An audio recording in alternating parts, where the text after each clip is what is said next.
ده احنا عملنا 4 فطاير بأقل من نص كيلو لحمة مفرومة، وزي ما انتم شايفين بقى كده الفطيرة بتطلع مورقة ومليانة بالحشوة ورهيبة. معقولة يعني لسه في حد بيشتري الواحدة ب150 جنيه أو 200 جنيه؟ أنا بصراحة مش فاكرة، كان آخر سعر اشتريتها بيها كان 150 جنيه، مش عارفة دلوقتي سعرها وصل لفين. مين فينا بقى ما بيحبش الفطير الشرقي اللي محشي لحمة مفرومة ومتغرق كده بالجبنة الموتزاريلا؟ وطبعا كلنا كده لازم أول لما نروح المصيف نطلب فطير. تعالوا بقى النهاردة نعمل مع بعض الفطير بتكلفة قليلة جدا. هنعمل 4 فطيرات بكيلو بس من الدقيق. هنعمل ايه بقى؟ هنحتاج لكوبايتين مية، هنحط عليهم معلقتين كبار من السكر ومعلقة ملح، وهنقلبهم مع بعض كويس، وهننزل عليهم بكيلو دقيق متعدد الاستخدامات. هنجهز جنبنا كمان كوبايه ميه كده علشان لو العجينه بتاعتنا احتاجت ميه واحنا بنعجن هننزل بالميه بالتدريج. والميه اللي انا بعجن بيها يا جماعه ميه عاديه خالص من الحنفيه، مش ميه فتره ولا ميه سخنه ولا حاجه خالص، ميه عاديه من الحنفيه. هنعجن بقى لحد لما العجينه بتاعتنا تلم معانا. العجينه اخدت معايا بالظبط كوبايتين ونص من الميه، يعني كيلو الدقيق اخد معايا بالظبط كوبايتين ونص. ممكن طبعا تختلف معايا عن عندكم على حسب نوع الدقيق، ممكن تزودوا كمان ربع كوبايه او تقللوا على حسب نوع الدقيق. زي ما انتم شايفين العجينه لمت معايا، لميت العجينه بمعلقه زيت.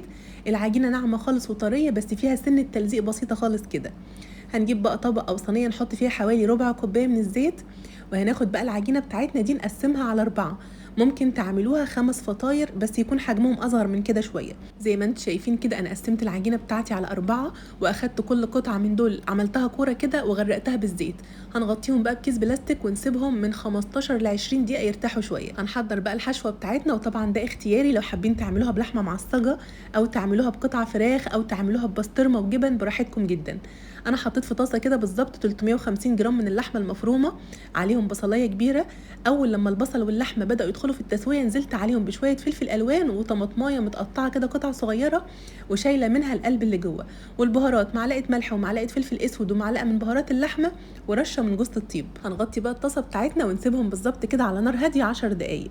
هناخد بقى كوره كوره من اللي احنا ريحناهم دول ونبدا نفردها زي ما انتم شايفين بالشكل ده. احنا مش بنرقق العجينه يا جماعه ولا اي حاجه خالص، احنا بس بنوصل بيها لشكل الدايره اللي انتم شايفينه ده. هنعمل ايه بقى بعد كده؟ هنحتاج لكل فطيره معلقتين كبار من الزبده، والزبده يا جماعه تكون طريه خالص بحراره المطبخ، وتمسكوها كمان بين ايديكم كده تاخد حراره ايديكم علشان لما تيجوا تفردوها فوق العجينه ما تقطعش معاكم العجينه. هنقسم بقى العجينه بتاعتنا كده على 8 كانكم بتقطعوا بيتزايه بالظبط. بعد كده بقى هناخد 3 مثلثات من اللي احنا قطعناهم دول ونبدا نحطهم فوق بعض. احنا كده بنعمل ارضيه علشان نحط عليها الحشوه، بس طبعا واحنا بنحط المثلثات فوق بعضها كده بنبدا نمط العجينه ونفردها شويه. كده اخدنا 3 مثلثات قفلناهم فوق بعض. هنحط بقى الحشوه بتاعتنا، حطينا معلقتين 3 كده من اللحمه المعصجه، شويه جبنه موتزاريلا، شويه زيتون، ونبدا بقى تاني نقفل المثلثات بتاعتنا زي ما انتم شايفين كده. بس اهم حاجه وانتوا بتقفلوا المثلثات مطوا العجينه معاكم كده علشان ترققوها. وطبعا الزيادات دي بناخدها وندخلها تحت العجينه بالشكل ده. بنشيل بقى الفطيره بتاعتنا ونحطها في الصينيه اللي احنا هنسوي فيها الفطيره، والصينيه تكون مدهونه ماده دهنيه. حطيت في قلب الصينيه كده معلقه زيت، وطبعا بقى بنبدا نفرد الفطيره بتاعتنا في قلب الصينيه بالحجم اللي احنا عايزينه. بس طبعا يا جماعه ما ترققوهاش قوي علشان الفطير ما ينشفش منكم في الفرن. لو حابين بقى الفطيره بتاعتكم تاخد وش بيتزا، بنحط على وش الفطيره بتاعتنا شويه جبنه موتزاريلا وشويه زيتون وشويه فلفل الوان.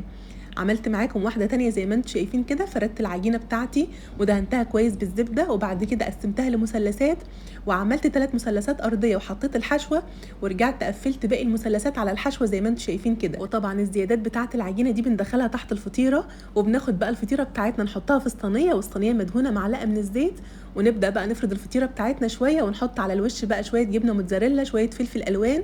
والفطير بتاعنا يا جماعه بيدخل على فرن سخن جدا على اعلى درجه حراره، بياخد معانا في الفرن بالظبط من 15 ل 20 دقيقه مش اكتر من كده علشان ما ينشفش معاكم. وطبعا بنشغل الشوايه علشان الجبنه تسيح والفطير ياخد اللون الحلو اللي انتوا شايفينه ده. مش قادره بقى اوصف لكم الجمال. 4 فطاير باقل من نص كيلو لحمه مفرومه، وزي ما انتم شايفين بقى كده الفطيره بتطلع مورقه ومليانه بالحشوه ورهيبه. ان شاء الله بقى تجربوا الفطير بالطريقه بتاعتي، وانا متاكده انه هيعجبكم جدا. وبس كده خلاص خلصنا، والفيديو بتاعنا النهارده خلص. يا رب الفيديو يكون عجبكم، وكالعاده كده وزي كل يوم هقول لكم ما تنسوش يا جماعه لو الفيديو بتاع النهارده عجبكم تعملوا ايه؟ تعملوا لايك وشير للفيديو. وبالف هنا مقدما، واشوفكم على خير بقى في الفيديو اللي جاي. مع السلامه.